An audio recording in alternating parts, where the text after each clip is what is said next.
안녕하세요. 반갑습니다. 김만기라고 합니다.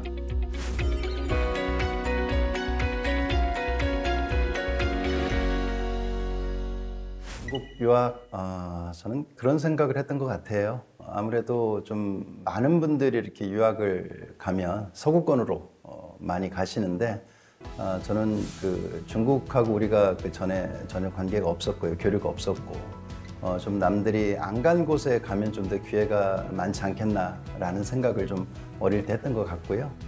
근데 요즘 제가 많이 듣는 말이 어린 나이에 어떻게 선견지명이 있었냐라고 하는데 제가 뭐 어린 나이에 무슨 대단한 선견지명이 있었겠습니까? 근데 어쨌든 중국이 지금 뭐 G2 국가로 올라서고 많이 발전하다 보니까 그런 얘기도 듣고 있습니다.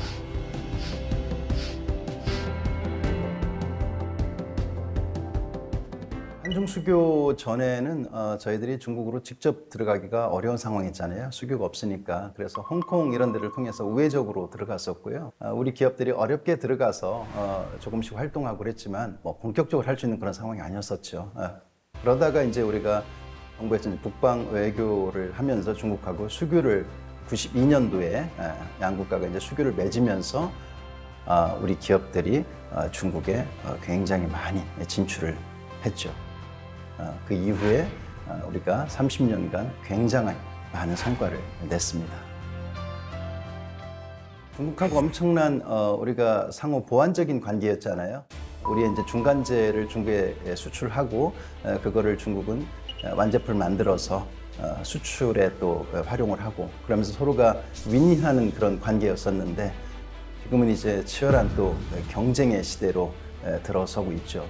그래서 우리가 새롭게 중국에 대한 정책, 중국에 대한 어떤 그 전략들을 수립해야 된다 이런 생각을 합니다.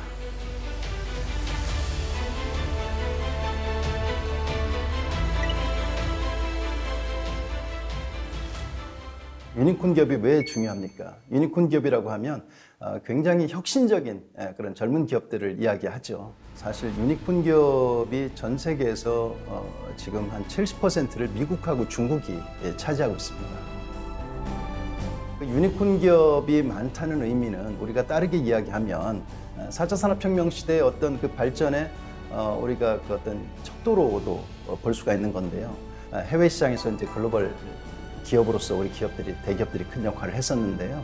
지금 중국이나 미국은 굉장히 혁신적 유니콘 기업들, 글로벌에서 주목하는 기업들이 많습니다. 그래서 유니콘 기업들을 우리가 중국의 미래고요. 바로 중국하고 우리가 시장 진출하고 경쟁하고 또 중국뿐만 아니라 그런 기업들이 글로벌 시장에서 경쟁을 하지 않습니까? 그렇게 돼서 우리가 그 기업들을 정확히 이해한다는 건 굉장히 중요하다고 생각합니다.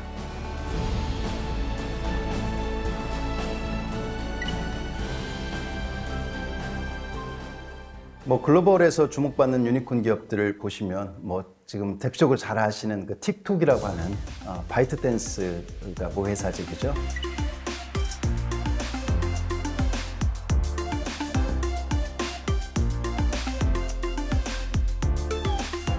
이 젊은 그 창업자가 그 장혜민이라는 아주 젊은 지금 이제 30대인데요. 구글 같은 세계적인 기업을 만들고 싶다라고 하면서 이 틱톡을 만들고 지금 틱톡이 전 세계 10대들의 놀이터가 되지 않습니까? 이런 기업들이 있고요.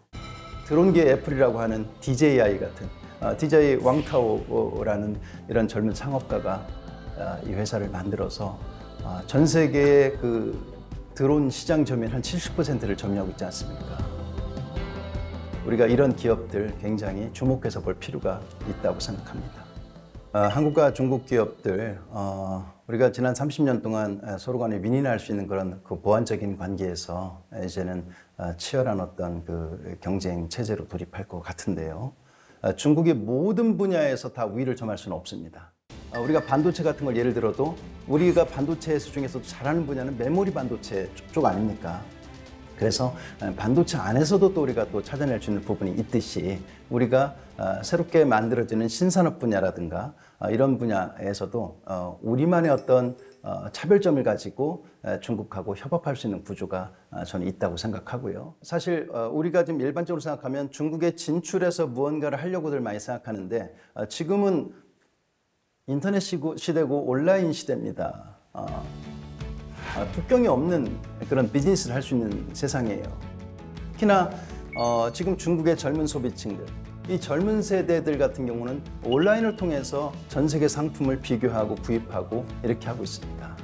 그래서 온라인 시장을 통해서 중국을 공략할 수 있고 중국의 또 젊은 기업들과 협업을 해서 같이 중국 시장을 또 개척하고 그리고 그들과 협업해서 동남아 시장 나아가서 글로벌 시장으로 갈 수가 있죠.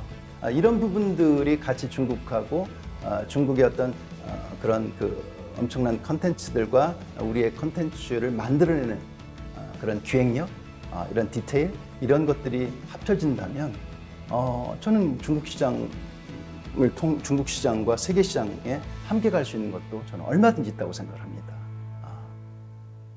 한중수교 그 자체가 저는 굉장히 큰 사건이라고 생각이 일단 들고요. 92년도에 우리가 그전에는 사회주의 국가들하고 전혀 수교를 맺지 않다가 수교를 맺었다는 자체가 굉장히 큰 사건이고요. 역사적 의의를 받고 있습니다. 이로써 우리나라는 그 이후에 2015년에 중국과 이제 한국, 우리 한중 간의 그 FTA가 이제 발효가 됐죠. 이게 굉장히 큰 사건이라고 생각합니다. FTA 발효 이후에 양국 간의 교역이 많이 늘어나고 현재는 우리가 대중 수출의 25%를 중국하고 하고 있죠. 그래서 돌이켜 보면 지금 중국과 우리가 이제 수교가 92년도에 수교가 안 됐고 한중 FTA가 타결이 안 됐었다면 지금의 우리의 경제는 또 어떤 모습일까 이런 생각도 한번 해보게 됩니다. 지금까지 30주년은 우리 양국 간의 윈윈한 구조, 굉장히 좋은 관계 발전을 하고 물론 중간에 좀 어려움도 있었지만 나름대로 지금까지 잘 해왔다고 생각이 들고요. 그런데 앞으로의 30년은 어떻게 더 미래지향적으로 나갈 것인가, 양국 간에 서로가 오해가 될 수 있는 부분들, 이런 부분들을 좀 합리적으로 좀 잘 해결할 수 있는 그런 시스템적인 부분이 잘 만들어졌으면 좋겠다는 생각이 들고요. 그리고 특히나 미래 30년은 젊은 기업들, 젊은 청년들 간의 교류도 많아지고 혁신 인재들의 교류가 더 많아졌으면 좋겠다는 생각도 해봅니다.